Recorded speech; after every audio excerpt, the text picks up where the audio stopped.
So everyone seems to be calling the death of the dating app, and Bumble stock keeps reaching new lows.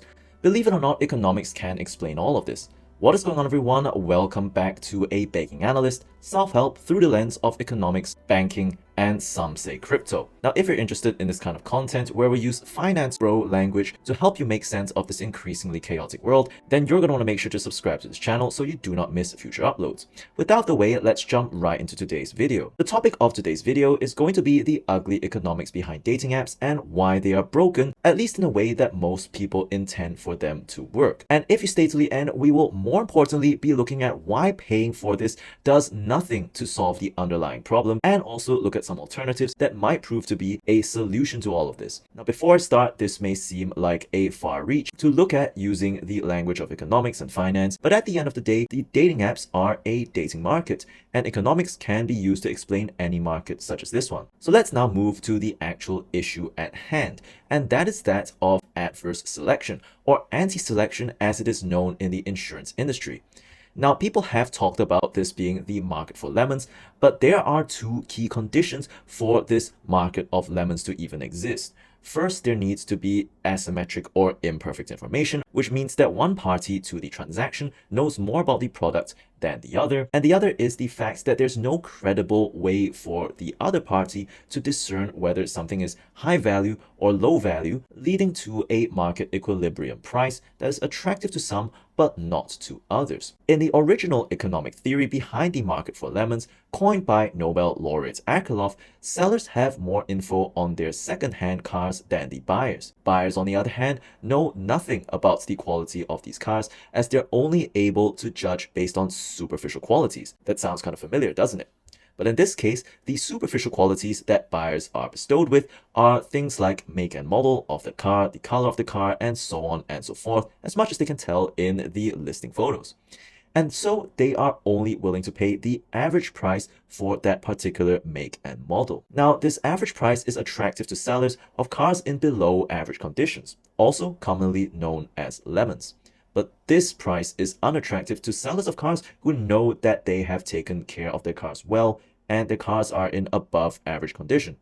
And so, since they're unable to sell at the price that they want, the above average cars are withdrawn from the market and only the below average ones remain, leading to the market basically being flooded with so-called lemons.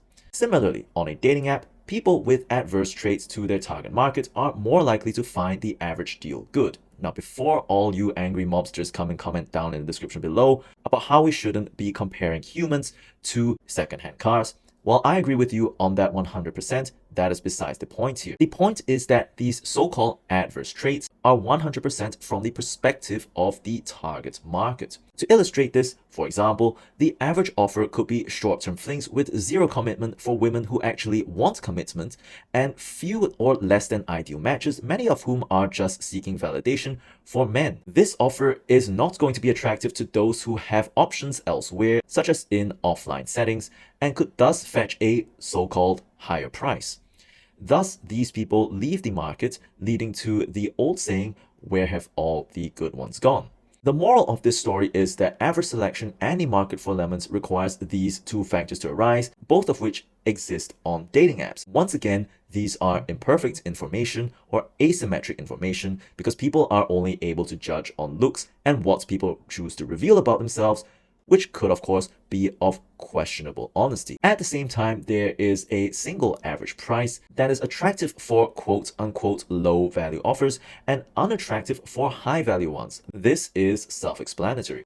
The worst part of all of this is that paying for these apps solves neither of these sources of market failure. Even if you were to pay $500 a month for Tinder's brand new subscription, you're still going to run into the same problems. On top of this, we are not even talking about stuff like gender imbalances, which can be compared to the finance lingo of lack of liquidity. This is a problem that also leads to the less efficient functioning of markets. Putting all of this together, this might sound like all doom and gloom, but fret not, because economics actually provides possible solutions to this. But if you're liking what you're hearing and would like to hear more about such economics and finance content being applied to solve real-world relatable problems, then do make sure to leave a like for the YouTube algorithm. So as I was saying earlier, what is the solution? Well, the short answer to this is the theory of signaling and screening.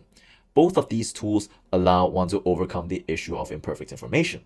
In the case of signaling, that includes efforts to communicate that one has a more valuable offer than others in a credible way, while screening involves a more rigorous due diligence process, for example. This is much more viable in real-life events, which have become a solution that Gen Z have been turning to as of late. However, not all of these events are equal, and some of them still suffer from the same problems that I mentioned earlier in the video. As to which event would likely lead to more favorable outcomes is a topic for a separate video altogether. All in all, hopefully you found this video informative and interesting, or at least mildly entertaining. And if you found this message of value, do consider sending it to someone who may benefit from this message. With all that being said, thanks for watching, and I'll see you in the next one.